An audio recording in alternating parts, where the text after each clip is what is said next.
Extra, a new way to train your pooch, the creative program developed by a man known as the Dog.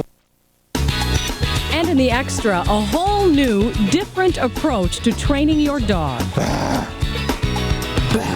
That's good. It sounds strange, but does it work? Good boy. Turning the table on misbehaving mutts, next in the Extra.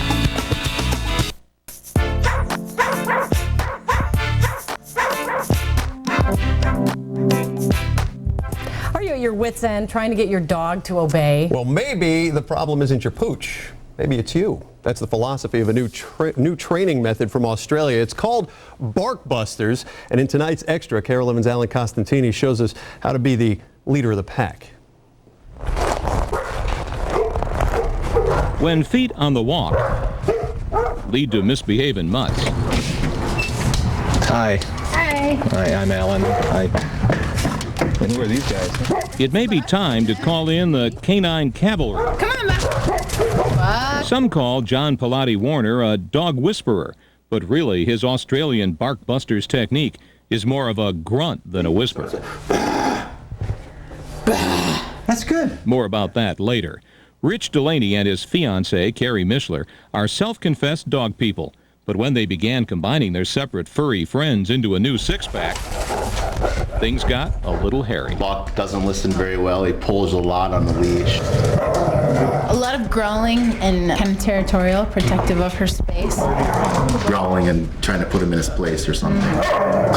Okay, so what we're going to do is going to start to turn this pack around. So how to put those paws on the straight and narrow? John's method doesn't involve shouting or punishing the dog. It's really not a great deal to do with the dog. It's more the owner, how they present themselves to the dog, how the dog perceives them. It is all about the owner. So while the dogs do, well, doggy things, Rich and Carrie get a class in canine control. A dog lives in that world of dominance and submission. If you don't set the rules for them, they're going to set their own rules. And that's what these guys are doing. It's got to be on your terms, not their terms. We establish the rules, we maintain the rules. When they break a rule, we're going to correct them. John begins teaching Rich and Carrie how to be the alpha dogs in their pack, just by using voice tones and body language. When we make a correction, we're always going to be standing up.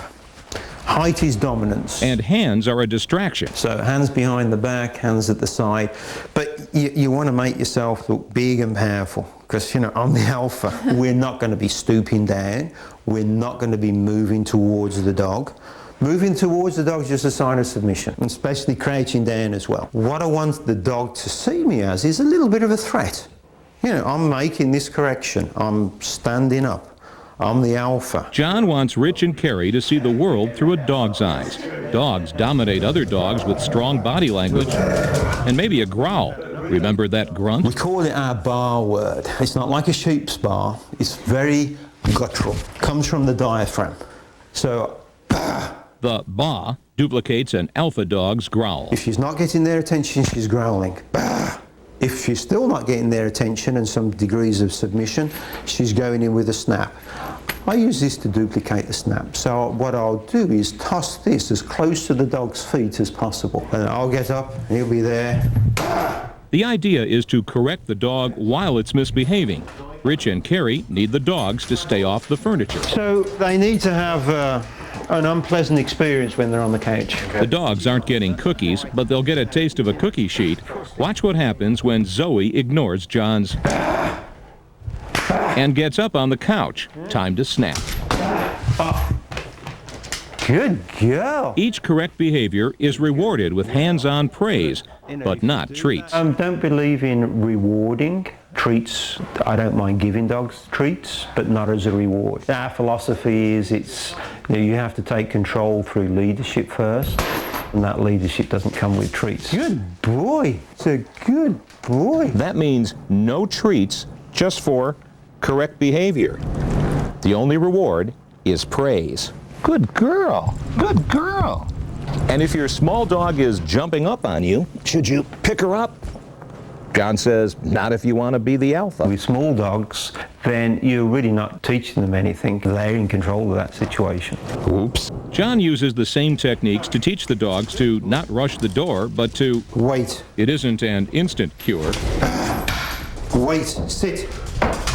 Some dogs are tougher than others. He's a stubborn one. But even though Buck is misbehaving by rushing the door, there is no punishment.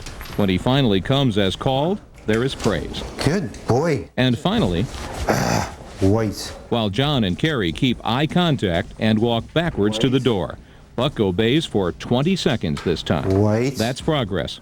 Perfect. Will take more practice. Buck's the stubborn one. Yes. Okay. Barkbusters believes the owner always precedes the dog out the door. The leader always leads. John walks Buck in random patterns. Because I want Buck to be focusing on me, not on everything else. Buck is notorious for refusing to heel. Heel. John uses a check chain collar. As soon as I do that little flick and get his focus and attention, tell him where he needs to be, which is heel. And I'm going to show him where heel is. Come on, good boy. Heel. Good boy.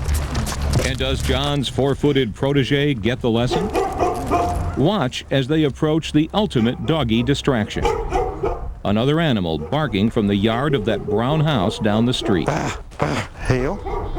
He didn't take any notice. But Buck's owners took notice. It was a lesson in bark busting with work and a whisper. Alan Costantini, KARE 11 News. Barkbusters might be effective, but it can take a bite out of your wallet. That in-home service costs about $500, but it does include a lifetime behavior guarantee. That's the life of the dog, not the owner.